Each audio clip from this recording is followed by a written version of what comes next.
shipping line routes. And we have some interesting thoughts on that. Of course, many people probably don't concur with us, but we feel there is a possibility. The overall transshipment traffic in the region, escape region, which includes India, is close to 40 million TEUs, which is likely to become probably 100 million TEUs. And it's possible that India could take 10 to 15% of this market, provided it follows a certain strategy. We have discussed these issues with shipping lines, and we realize that there is a possibility there. Now, we have used two approaches for demand forecast for container. One is top-down and another is bottoms-up. Top-down approach looks at the GDP growth and forms an equation between GDP versus container growth. GDP growth is linked to container growth rate, though there are other parameters like industrial growth as well as trade growth, but we found that GDP is, in terms of correlation as a parameter, is much more robust with container growth rate. Though it does not mean that GDP growth rate causes, there is no causal relationship between GDP and container growth. But it just shows that both the parameters grow together. And after doing the regression and coming out with two scenarios of if we keep growing with 7.5%, which is what is happening in the last 3 years, we would touch close to almost 20 million TEUs at a country level. And if our growth rate accelerates to 9% in the, from 2010 to 2015, we could touch 24 million TEUs. This is a hinterland traffic. This does not include the transshipment traffic. If we include that, I mean, we could add another 4 or 5 million TEUs from here. This itself is much lesser compared to what China is doing. China is doing close to almost 72 million. And we've done some forecasts for various commodities, and we realized that probably manufacturing output of India in 2015 could be, based on certain assumptions, could be equal to China. So, but at the same time, there are doubts against that also. But surely by 2020, our manufacturing output, we may not catch up with today's China by 2015, but 2020 it's possible. So that really shows what kind of potential we have. We currently handling, last year was 4.5, this year will be 5.2 or so. So total volume growth, if we even we are talking of 24 million TEUs in 10 years, if we're talking of 5 times jump, additional 20 million TEU capacity is required in the country for the container terminals.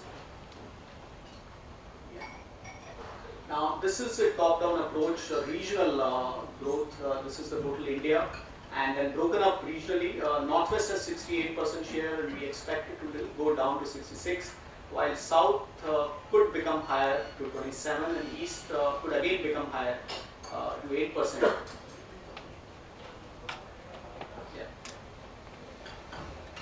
There is another approach, bottoms-up approach. Many clients of ours, they've said they don't believe in the macro forecast, and a lot of multinational companies coming to India have spent a lot of money imagining that India will grow, and they've lost money.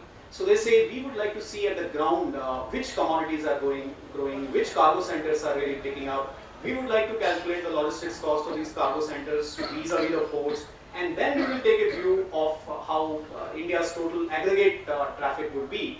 The top-down approach is too simplistic and probably does not really tell the correct picture.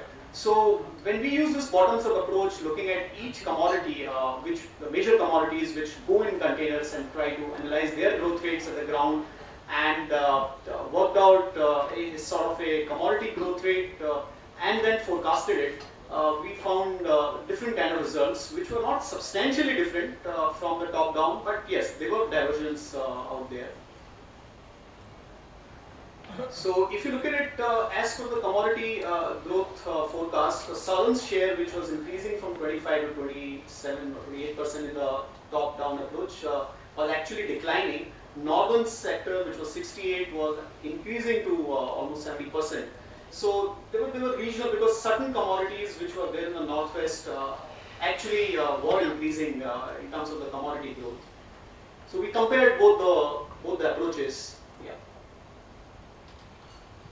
Okay, and I think that slide is not there. We compared both the top-down and approach, and the differences are marginal. Now these are the plants, capacity plants under NMDP for various container traffic. Yeah. So now coming to dry bulk traffic, there is a iron ore is one of the biggest dry bulk cargo, and last few years the growth has been quite high because of steel, global steel market being quite buoyant. There are two major iron ore mining areas in India, which is one is in the eastern sector, and a lot of exports takes place from Haldia, Paradip, Visakhapatnam, from this region. And then there is a central India cluster, which is Bellary Hospet, Goa, Chitradurg, and Kurnool. That has been closed now. And Bellary Hospet, it feeds ports on the west coast as well as on the east coast. Goa has their own captive mines, captive mining facilities, as well as there's a cargo which comes from Bellary to Goa and gets exported.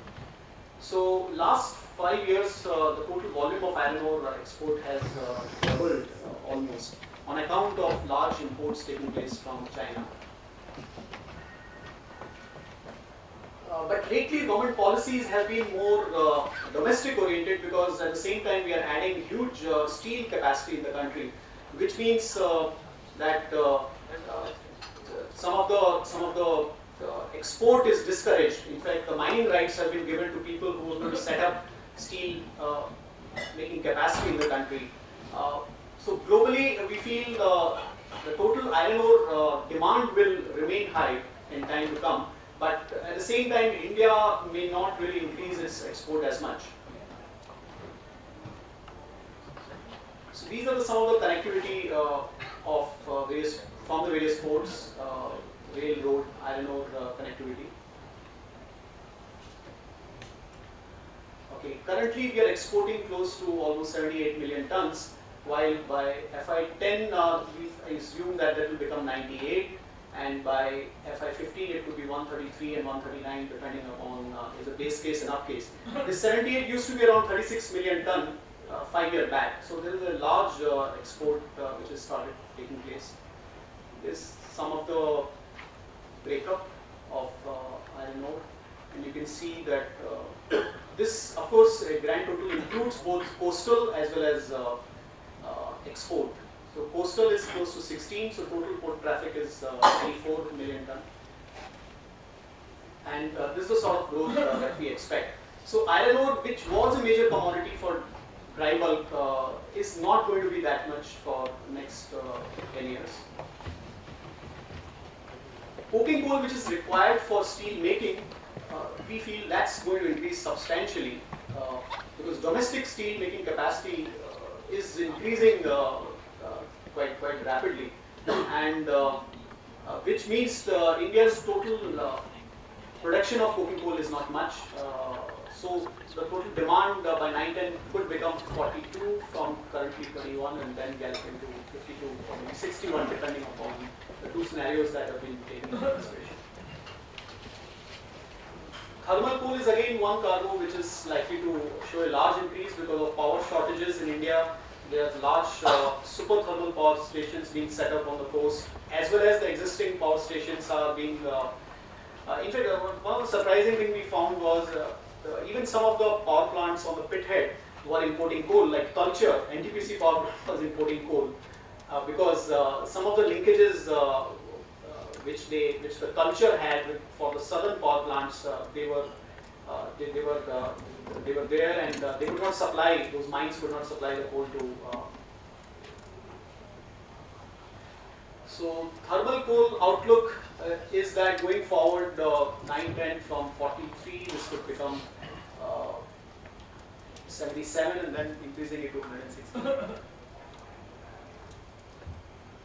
So that's one cargo which is going to grow very rapidly. Cement and clinker is a minor bulk, but yeah. These are the cement clusters. Most of the cement movement on the sea and the port handling takes place from Gujarat ports to ports in Mumbai and southern side. And we expect